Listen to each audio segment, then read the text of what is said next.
Welcome to the Pioneer Podcast. This is Ernst Roots. I want to say something quick about this podcast before I dive into the topic of this episode, which is that I would like to encourage you to support the work that the Afrikaner Foundation is doing. We don't plan on having advertisers on this podcast, and to the extent to which we do generate income, it will not go to fund myself, but to fund the work of the foundation. So I have heard of some podcasts that have gotten to a point where they can employ dozens of people, which of course would be wonderful for the Afrikaner Foundation, given that we are a new institution and we have a lot of work to do. And we will be talking about the work that we are doing and that we intend on doing on this podcast. But on this episode, I don't want that to be the focus, because I want to talk about a bigger picture topic that I believe is very important.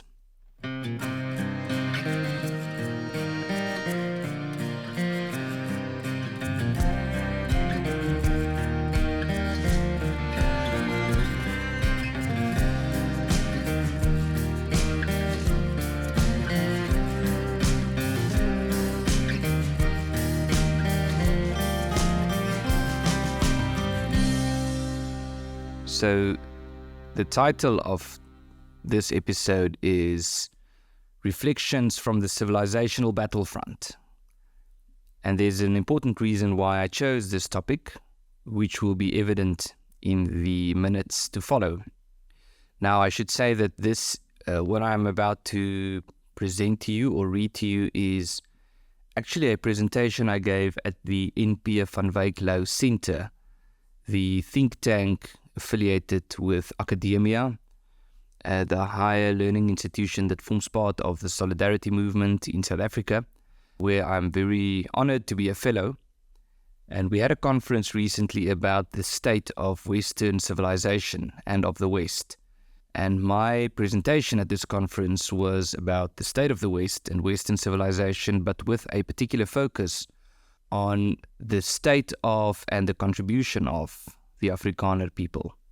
So given that this is a new podcast, I would like to encourage you to share it around if you like the content or the message therein, and to encourage people to subscribe, to visit the website of the Afrikaner Foundation, which is very easy, afrikaner.org, O-R-G, and to contribute to our work in any way that you find reasonable or appropriate. With that in mind, let's jump into today's topic. In his book, Land of the Silver Mist, Harry Klein tells the story of the old man of the mountain. It was a peculiar man who lived with his dogs in a mud house near Cathkin Peak in the Drakensberg, in South Africa, of course. A hermit who supported himself and had little need for earthly things like money. In his previous life, he was an officer in the British Army who participated in the Anglo-Zulu War and later fought to suppress the Bambata Rebellion. Although he fought against the Zulus, writes Klein, it was clear that he loved them. So he chose to live among them and make clay figurines of them, which he cared for with great compassion. He told me of his lovely Berg, of the game trails in the kloofs. He told me, as many other men did in the next few months, how he loathed the cities of civilization and all they stood for. I was a district commissioner before things went wrong for me, he said. I had fought against and killed Zulus, but when I worked with them and grew to know their way of life and their thoughts, I became one with them in my own thoughts. Maybe it was the wrong approach. I understood their simple reasoning. They were proud people with a logical approach to living, fighting, food, women, and in their own way, happiness. Then came the missionaries. Black and white were brothers before God, they said, and all must follow in the path of salvation. It may be true, but it didn't work in my part of Zululand. They built a mission school. They clothed the heathen. They covered the naked beauty of wonderful women. They set a new standard of right and wrong. They termed age-old custom sin. They told me drink was evil. Well, maybe they were right there, but it is a good friend of the lonely. And God, sometimes I was lonely there when I started to think of what was really right and what was really wrong. I don't like missionaries. They may be good chaps, courageous and all that, but they upset happy people. They calmly scrap tradition for biblical dogma. Who in the world wants to become civilized until it's absolutely forced on them by economic pressure, when people can be really happy, uncivilized? And I mean real happiness. Something like this we have here in the Berg, only happier, because of sharing it with others who feel the same way. I oppose the missionaries on these grounds. Well, one way and another they beat me, but I still think they're wrong. You cannot civilize savages by telling them we are all the children of God. And why, for God's sake, try to civilize them before there is a place for them in the so-called civilized world? Just look at the mess this country is in now. You can clothe savages, fill them with false virtue and make a sin of a naked body. You can fill them with prayers and book learning, but in a generation you can't civilize pagans.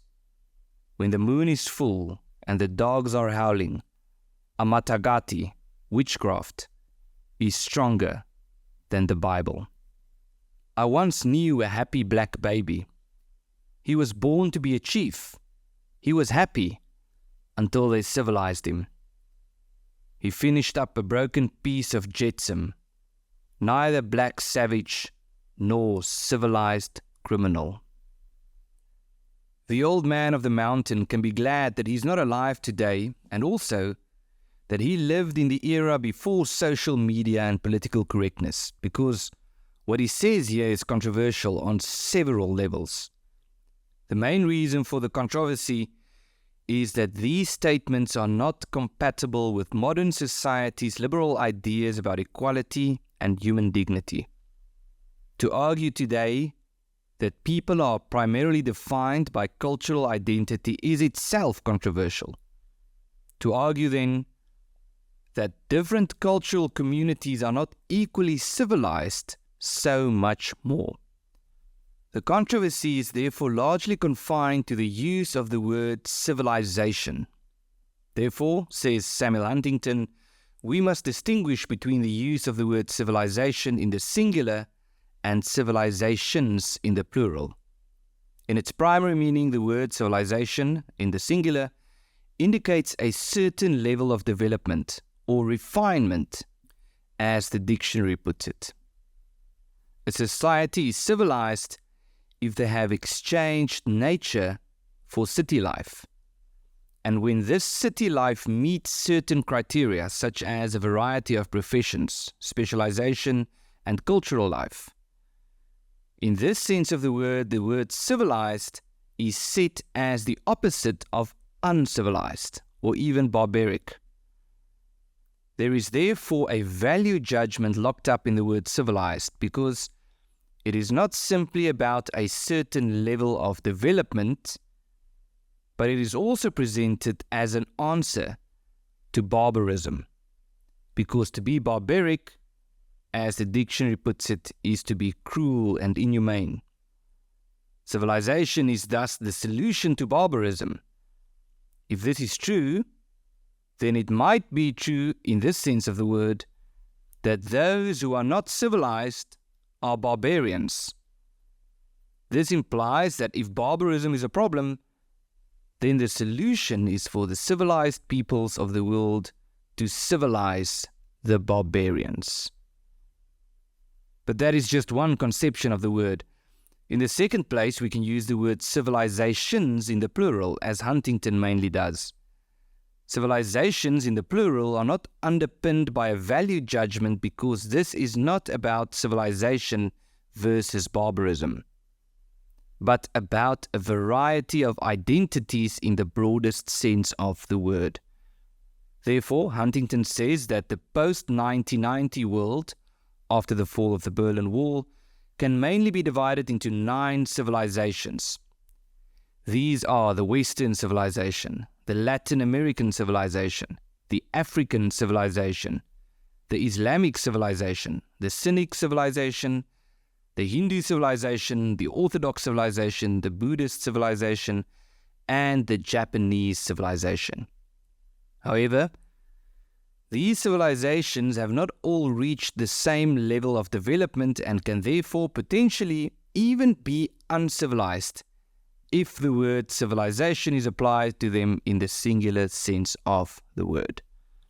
With this in mind, tension expressed by the old man of the mountain in Harry Klein's book can be interpreted on 2 levels. In the first place, there is a resistance against modernization, against forced civilization in the simple sense of the word. But in the second place, and arguably more important, a resistance against cultural imperialism, against the idea that one cultural community or civilization imposes its ideas of the good life on another. If we talk about a civilizational struggle, we can already say that it takes place at least on 2 levels.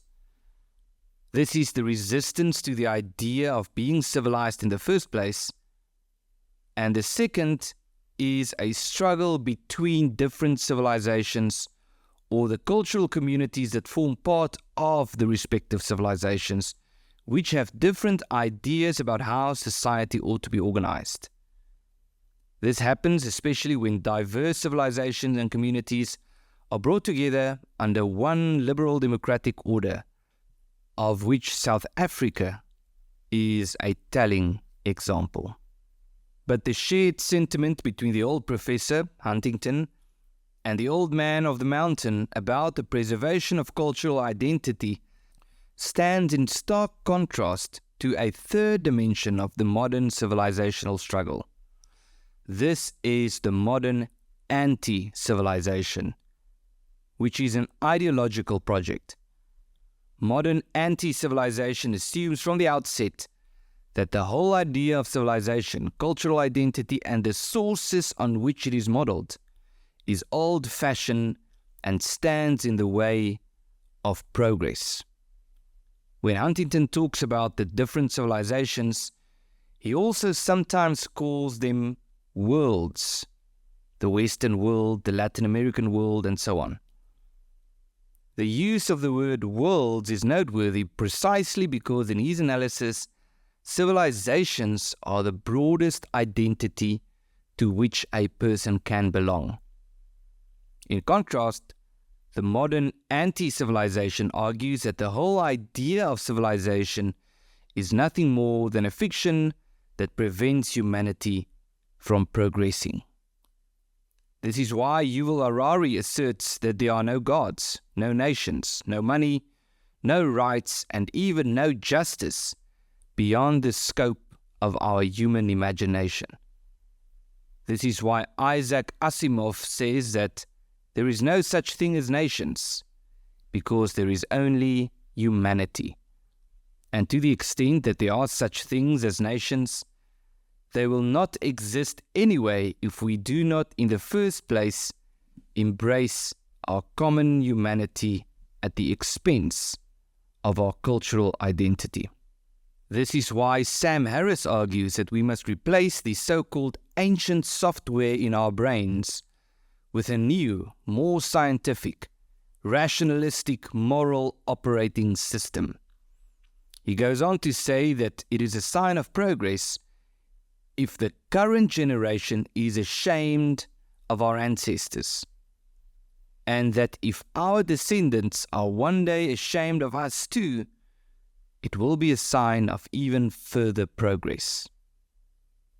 The word progress is consistently set as a goal by the modern anti-civilization. But it is important to establish what this progress is.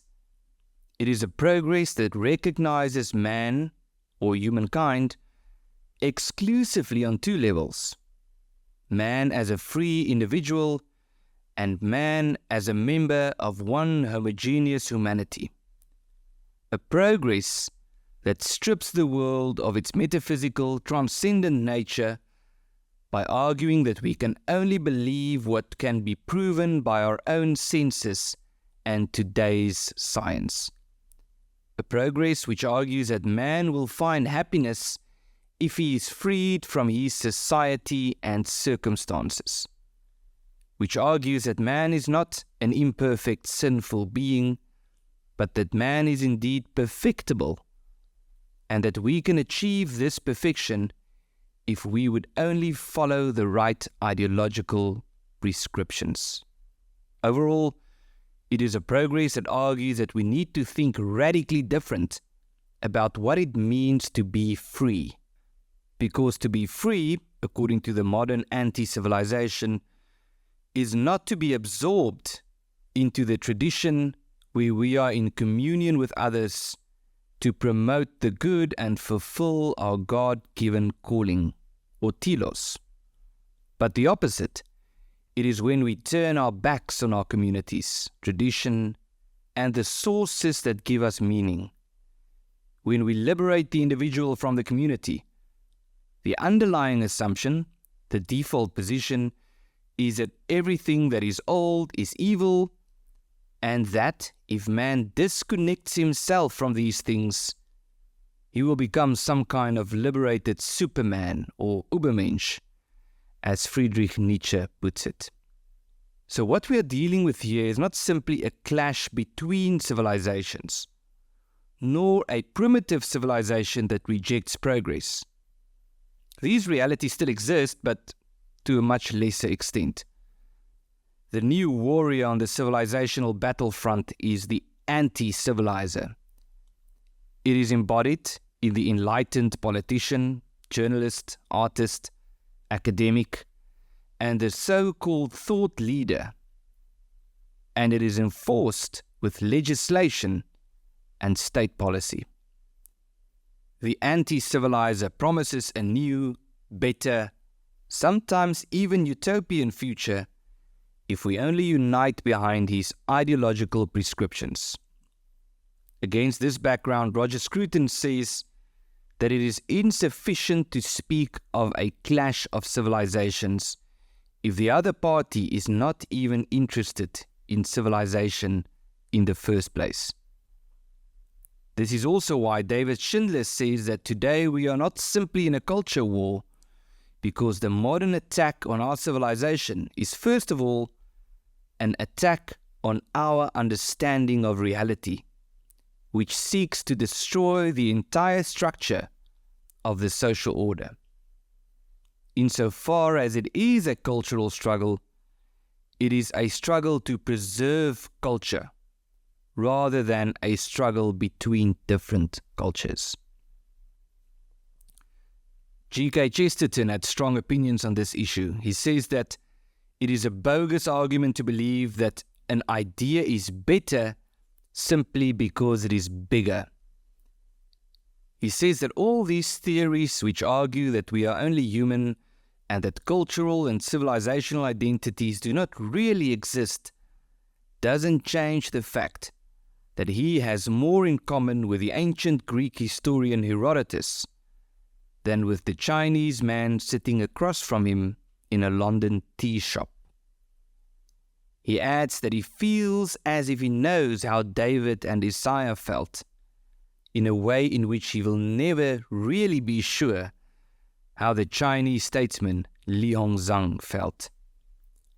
This is because he shares a civilization and cultural identity in the broad sense of the word with Herodotus, David and Isaiah, that he does not share with Li Hongzhang. nor with the Chinese man across from him. Chesterton's fight is not against the pre-civilized rebelling against civilization. It is against the modern barbarian, as he calls it. The modern barbarian is not primitive, precisely because he is modern. Yet, he is not civilized. The pre-civilized and the modern barbarian have certain things in common, but differ in important respects, writes Chesterton. Where the pre-civilized is driven by a love for nature and its natural identity, the modern barbarian is an enemy of nature and of natural identity in principle.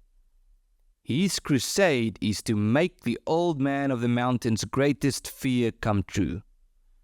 It is to replace natural identity with artificial identity. In other words, to destroy the identities that are naturally part of us, such as our religion, culture, and family, and then fill the vacuum with a new identity. These new artificial identities are man-made constructs, such as our statist identity, our self-invented sexual identity, or quite simply our identity as part of a group of people who want to destroy civilization and everything that comes with it. Not too long ago, I was in a conversation with a senior member of a Central European government. We cannot afford to ignore what is happening in South Africa right now, he said. Afrikaners have occupied an important place on the civilizational battlefront. Karel Boshoff's book, N.P. van Wyk Louw and the Third Afrikaner, serves as a handy starting point when we talk about Afrikaners on the civilizational battlefront.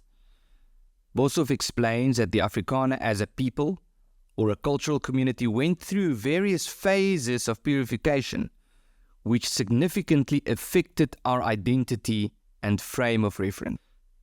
The first Afrikaner in Boshoff's analysis was the Afrikaner in his formative years, mainly in the 19th century. These Afrikaners still refer to themselves as Dutch, although the word Afrikaner was already used in 1707.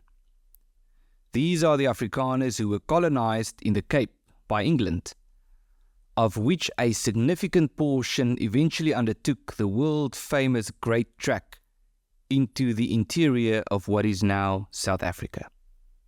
During this trek, they made various agreements with local tribes, but sometimes they also had to take up arms. These are the Afrikaners whose women and children had to take up arms with the men at the Battle of Vegkop, whose leader Piet Retief was killed by the Zulu king Dingaan after he bought land from him, whose women and children were massacred in large numbers at Bloukrans and Wenen, and who believed on several occasions that there was no hope left for them, but still pushed on, anchored first and foremost in their faith, and driven fearlessly to find peace, and to find a place where their children could live self-sufficiently, prosperously, and free. This Afrikaner reached its civilizational peak with the establishment of the Boer republics after the Great Trek, and the early intellectual development of the Afrikaner people, especially in the Cape Colony, even though it was already under British control. The great turning point that transformed the first Afrikaner into the second Afrikaner was the devastating Second War of Independence, or as it is known worldwide, the Anglo-Boer War. Remember that the Afrikaners, or the Boers, did not fight just one war against England. In fact, we won the first war, which is not as well known as the second. The second war radically changed Afrikaners. More than 100,000 people died in the war, with more than 30,000 women and children who died in concentration camps. In fact, Alexander Solzhenitsyn is wrong when he says in the Gulag Archipelago that the Soviet Union was the first regime to implement concentration camps and to describe them as such, as this was already in practice during the Anglo-Boer War, several decades before the Soviet Union. The Afrikaners who survived the war returned to devastated farms, destroyed as a result of the British scorched earth policy. They had to buy back livestock and implements looted by England on debt from the government. Afrikaners who knew mostly about farming suddenly found themselves in large numbers in the mines. Rural Afrikaners urbanized on a large scale. Afrikaners were no longer free. Although the newly formed Union of South Africa had some degree of autonomy, they still reported to England and were still expected to sing the national anthem of the country that had plunged their women and children into concentration camps, killing them by the tens of thousands. Jan Smuts later stated that the dire circumstances in the 5 years after the war were the darkest time in the history of the Transvaal Boer Republic, even worse than the war itself. The situation was made worse by the rebellion of 1914. The rebellion was sparked during the Great War, or World War I as it would later be known, when the government of the Union of South Africa had decided, under the direction of England, to invade German-occupied Southwest Africa, which is today known as Namibia. Many Afrikaners regarded this as morally unjustifiable. To take up arms on the side of their oppressors, to wage war against those who had fought with them against these very same oppressors. This led to what we might describe as a civil war, when thousands of Republican Afrikaners took up arms against the Afrikaners representing the Union. Today we know this as the Maritz Rebellion, the Rebellion of 1914, or simply the Afrikaner Rebellion. This mini-civil war between Afrikaners was eventually squashed by the government, especially after the notorious execution of Jopie Fourie, one of the rebel leaders, by Jan Smuts. Fines of more than £340,000 were imposed on the rebels. This further damaged Afrikaners, who were still trying to get back up on their feet after the devastating war against England, emotionally and financially even more. Many believe that the Afrikaners as a cultural community had died. Yet these Afrikaners, a few decades after the destructive war, took stock and led themselves out of ruin. This sentiment was well summed up by General Christian de Wet's statement at the funeral of President M.T. Steyn, the President of the Republic of the colonized Orange Free State. In 1916, when he said, "We are on the verge of either becoming a great nation or ceasing to exist as a nation. So let us work while it is day. Let us build up our nation." Looking back, we can say that in a certain sense, both of de Wet's predictions came true. The first Afrikaner ceased to exist, symbolically at least, and the second Afrikaner rose from the ashes to become a great nation indeed. This second Afrikaner's philosophy can be summed up in the words of Father Gestel: "A people saves itself," or in Afrikaans, "A volk red homself." It is this point of departure that gave rise to the Help Mekaar movement, or the Help Each Other movement, and the institutions that stem from it. But the second Afrikaner took an important turn. Having built itself up through its own institutions, it eventually shifted its focus to the state. The second half of the 20th century was characterized by a radical process of state-centrism in South Africa. Afrikaners took upon themselves the impossible task of regulating the diversity of the South African territory with the power of the state, and ultimately failed miserably in this. This led to tremendous tension between Afrikaners and other communities and even civilizations, Africans in particular, but also Western civilization of which the Afrikaners consider themselves a part.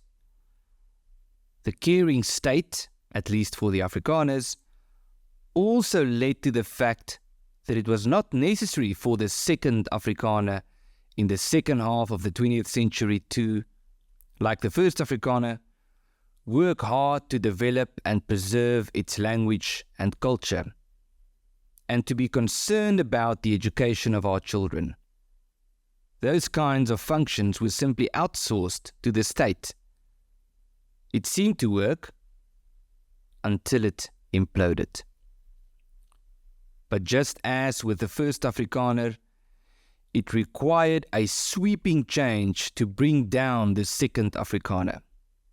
This happened with the collapse of the white minority government, in which the second Afrikaner had centralized so much power and woven himself into. The result was a second wave of large-scale destruction. With the South African regime change in the 90s, the government swung from pro-Afrikaner to anti-Afrikaner almost overnight. Yes, there was talk about reconciliation and nation building, but this was soon trumped with a wave of more than 100 laws and policies aimed at ensuring that the Afrikaners are reduced to second-class citizens. Almost all the Afrikaner organizations collapsed. A legion of legislation has been pushed through the legislature aimed at discriminating against the Afrikaners. Moreover, we are now constantly presented as scapegoats and blamed for everything that is wrong with South Africa. We felt abandoned, especially by the Western world and the Netherlands in particular. The collective guilt was so great that it became very politically incorrect to even use the word Afrikaner. Many believe that the Afrikaner was finally defeated. But as with the transition after the Second War of Independence, it required the end of one kind of Afrikaner to allow a new kind of Afrikaner to emerge. The implosion of the second Afrikaner paved the way for a third Afrikaner who, just like the second Afrikaner in its formative years, only regained its confidence and came to the fore a few decades after the political transition.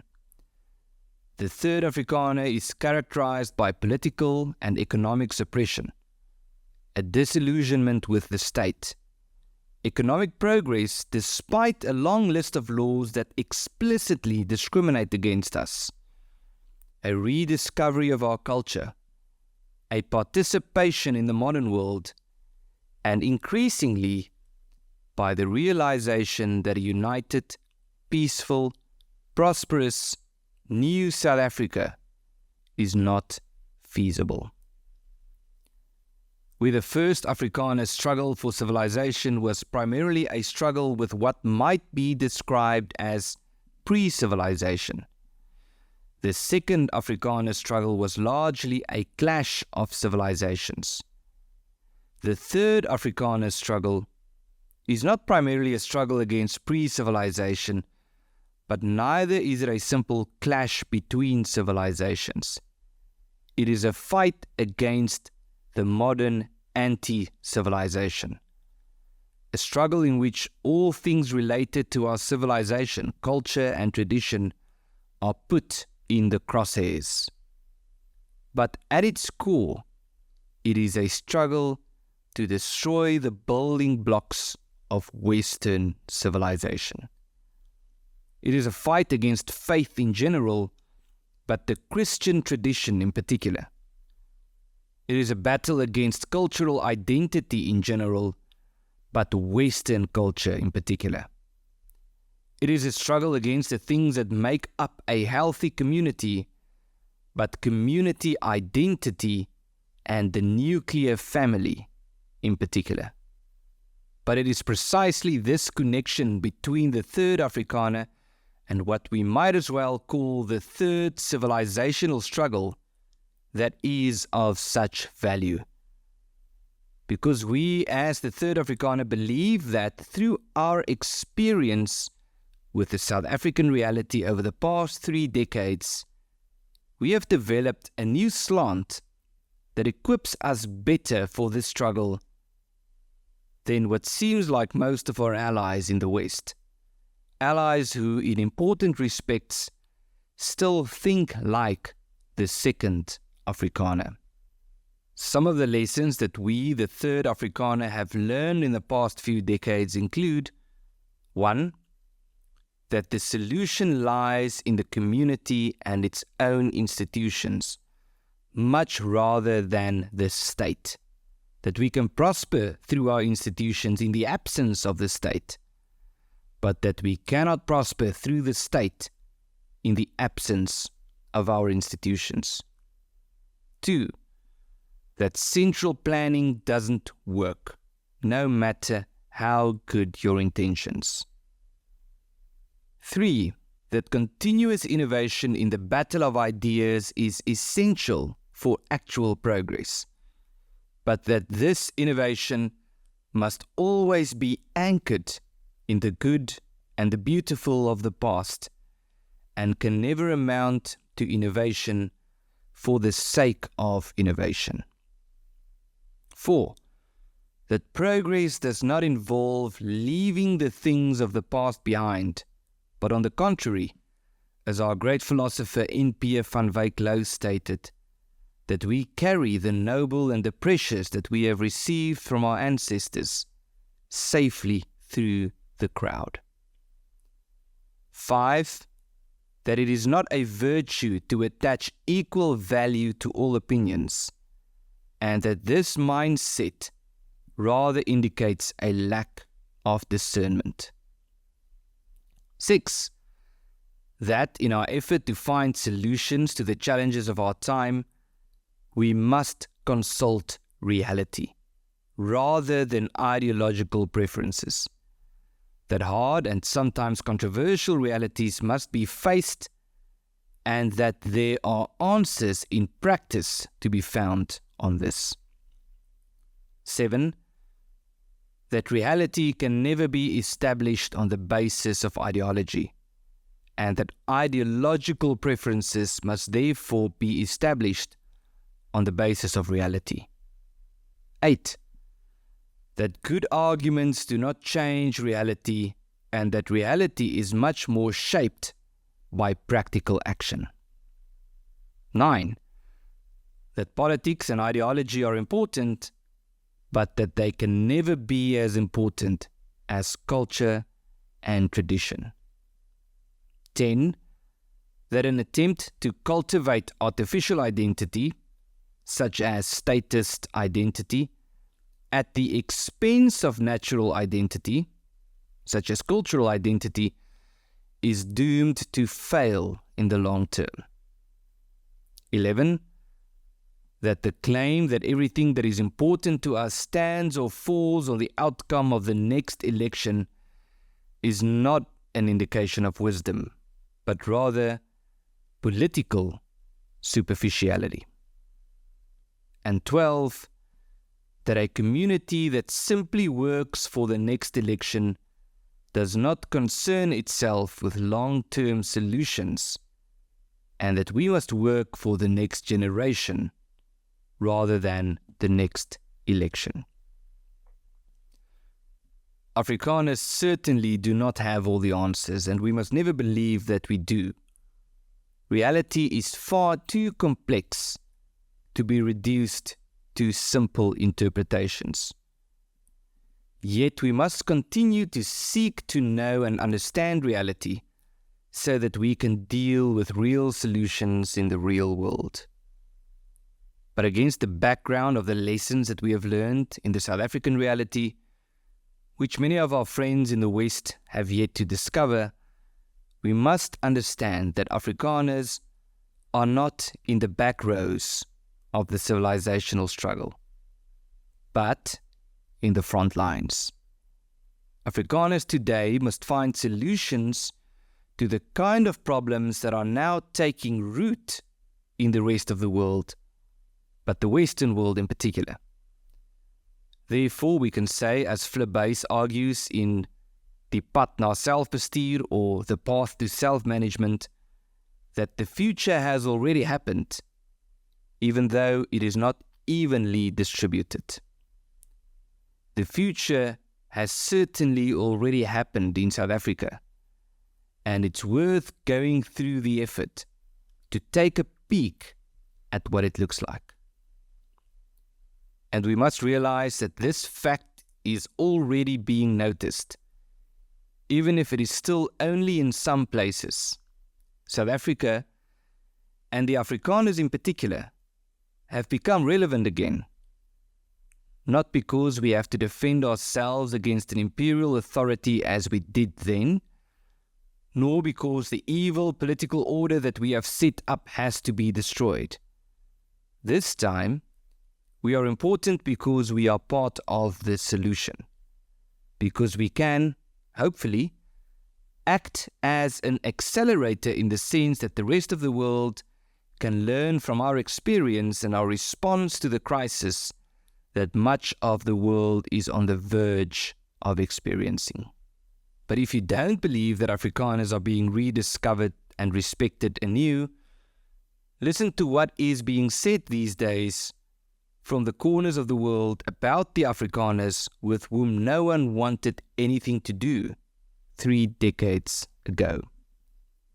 Louis Dürrenwalder, leader of the German and Latin minorities in Italy, says about the Afrikaners, "Our Western community of shared values is characterized by enlightenment, science, tolerance, democracy, and human freedom. All these shared values find their basis in Christianity. Afrikaners are part of this community of shared values. Afrikaners live these shared values and will therefore always belong to us." Martin Bosma, Deputy Speaker of the Dutch House of Representatives, or Tweede Kamer, says, "Afrikaners will amaze the world. Like Baron van Munchausen, the Boers are pulling themselves out of the swamp by their own hair. In the coming generations, they will grow into one of the most successful European nations. The Boers have everything going on. They live in one of the most beautiful countries in the world. They know their history. They have a sense of destiny. In short, everything that we, the Dutch, have lost." David Benchik, former International Director of Marte University of Agricultural and Life Sciences in Hungary, says, "Our Boer brothers, who could not be farther away geographically, but are spiritually closer to us, are building the future of their people in defiance of the open hostility of their government. For the oppressed and freedom-fighting people of the world, they say, believe in God, be brave, but don't forget to build. The future, i.e. kindergartens, schools and social institutions, must be built with sacrifice and put the interests of the community first. The future of Western Europe is being written in South Africa. If you want to know what life will be like in Europe in a few decades, look at South Africa and remember, good times breed weaklings. Weaklings breed hard times. Hard times breed strong people. And strong people breed good times. The Afrikaners we know today are those strong people who, in spite of difficult times, are creating good times for their descendants." Gavin Wax, president of the New York Young Republicans Club, says, The Afrikaners are among the last true Western pioneers on the frontier of civilization. They maintain the infrastructure established by their ancestors while being constantly threatened by the surrounding untamed man and nature. Their persistence and daily struggles inspire us as we preserve our part of the developed post-colonial West. New York. Ryoji Fukazawa, journalist for Yomiuri Shimbun, the largest Japanese newspaper, says, "The reason why I have such deep respect for you, the Afrikaners, is not only that the challenges that Afrikaners face are common in the First World, but also because I feel that you find the answers to those challenges. We must be tolerant and open to others, but first and foremost, it is important that we have a deep understanding of who we are and who we should be.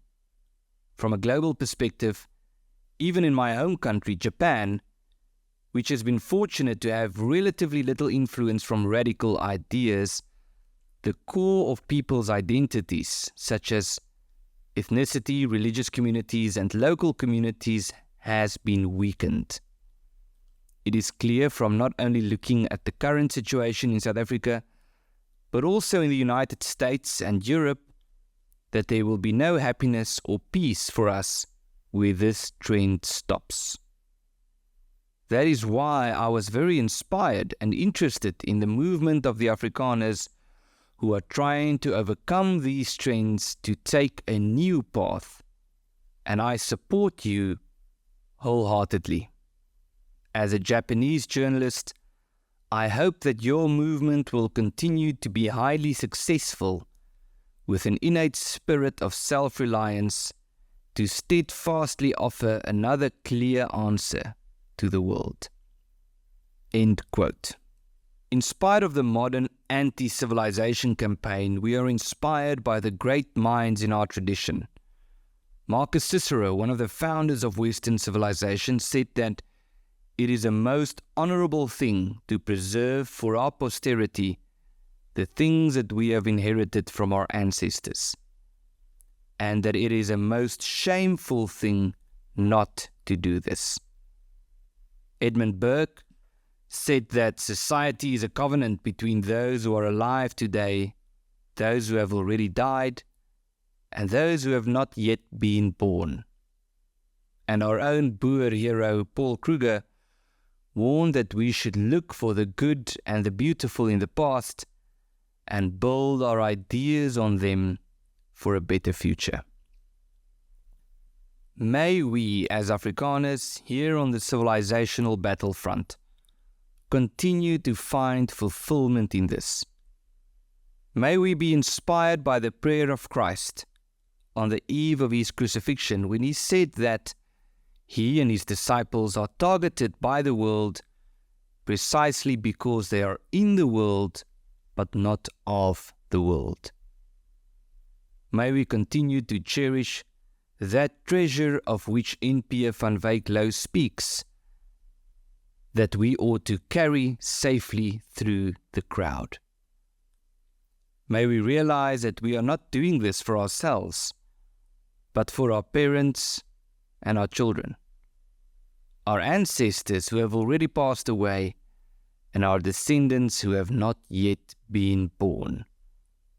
And if we take up the responsibility, if we report for the service to which we are called, and carry out our task with enthusiasm and wisdom, may we also realize that here from the civilizational battlefront on the southern tip of Africa, we will also add value to the continued existence of our Western tradition, not only here at the front, but to the ends of the earth.